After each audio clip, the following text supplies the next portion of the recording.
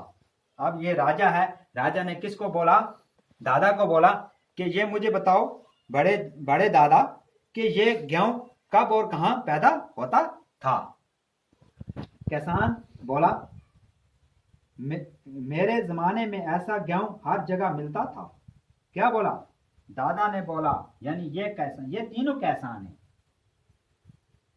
ये बेटा, ये बाप, ये दादा। अब दादा दरबार में लाया गया है, तो दादा ने बोला किसको, राजा को बोला, क्या बोला, ऐसा गेहूं हर जगह मिलता था और बोया जाता था। मैंने अपनी जवानी में ऐसा गेहूं बोया भी है और खाया भी है। इसने बोला राजा को, मैंने अपनी जवानी में ये ऐसा गेहूं बोया भी है और खाया भी है। किसान ने जवाब दिया, सरकार हमारे जमाने में कोई भी अनाज बेचने का गुनाह न करता था। क्या बोला, हमारे जमाने में कोई अनाज बेचने का गुनाह नहीं करता, यानी वो बेचते ही नहीं थे। हम में से कोई भी पैसे का नाम न जानता था। बोला जब हमारा जमाना था तब पैसे की बात ही नहीं थी, पैसे को कोई जानता ही नहीं था, मालूम ही नहीं था उस वक्त पैसा क्या होता है। हर एक के पास अपनी जरूरत के मुताबिक गेहूं होता था। हर एक आदमी के पास अपनी जरूरत के मुताबिक गेहूं होता था। ये सुनकर राजा ने फिर पूछा, बड़े मियाँ ये बताओ कि ऐसा गेहूं आप किस जमीन में बोते थे और आपके खेत कहाँ थे। क्या बोला कि बड़े मियाँ ये मुझे बताओ कि ये जो गेहूं था ये किस जमीन में बोते थे और आपके खेत कहाँ थे। इस पर बूढ़े दादा ने कहा, हमारे खेत इतने बड़े थे जितने खुदा की जमीन। क्या बोला, हमारे खेत इतने बड़े थे जितने खुदा की जमीन थी। जहां जहां मैं हल जोता था वो मेरा खेत था। बोल ये क्या बोला इसने, बोला जहां हमको मर्जी आती थी हाल जोते थे और वो अपना ही खेत होता था। जैसे आज ये मेरा खेत है वो उसका खेत है, उस जमाने में ये हिसाब नहीं था। उस जमाने में जहां जिसको मर्जी थी वहां वो खेती बाड़ी करता था बच्चों, वो मेरा ही खेत था। उस जमाने में कोई ना कहता था कि ये जमीन मेरी है। इंसान अपने हाथों से काम किए बगैर किसी चीज को अपना नहीं कहता था। यानी उस जमाने में अपने हाथों से काम करते थे, मेहनत करते थे, तो तभी वो बोलते ये चीज मेरी है। वो दूसरी की चीजों पे उनको नजर नहीं थी। जैसे आज के जमाने में है, खुद काम तो करते नहीं है, दूसरे की तरह देखते हैं कि कब मुझे मौका मिले मैं दूसरे की चीज ले लूं, उठा लूं। राजा ने कुछ सोचा और फिर कहा, बड़े दादा मगर हम इस जमाने में इतना बड़ा गेहूं क्यों नहीं पैदा कर सकते। राजा ने क्या बोला कि आज के जमाने में हम इतना बड़ा गेहूं पैदा क्यों नहीं कर सकते, जब पहले जमाने में होता था तो आज क्यों नहीं कर सकते। दूसरे ये कि आपका पोता तो 2 लाठियों के सहारे लेता हुआ आया, लेकिन आप बगैर किसी सहारे के चलते हैं और आपकी सेहत इतनी अच्छी है। क्या बोला, जो आपका पोता था यानी दादे का पोता था, वो 2 लाठियों के सहारे मेरे दरबार में आया, तो आप बगैर किसी लाठी के किसी के सहारे चलते आए, जवानों की तरह, है ना, आपके हाथ पांव अच्छी तरह मजबूत हैं। बूढ़ा किसान बोला, सरकार इतना बड़ा गेहूं आप नहीं उगता। वजह यह है कि आज का इंसान अपनी कमाई पर मुतमिन नहीं है। क्या बोला, आज का जो इंसान है वो अपनी कमाई पे मुतमिन नहीं है, यानी उसको भरोसा ही नहीं अपने आप पे, यानी उसको अपने आप पे भरोसा ही नहीं है, बल्कि अपने पड़ोसियों की दौलत की तरह, बल्कि वो अपने पड़ोसियों की हमसाये की दौलत की तरह वो देखता है कि मुझे कब मौका मिले मैं अपने हमसाये की कोई चीज उठा के ले आऊं अपने पास। उस वक्त हर इंसान खुदा पर ईमान रखता था और अपनी मेहनत पर भरोसा करता था। क्या बोला,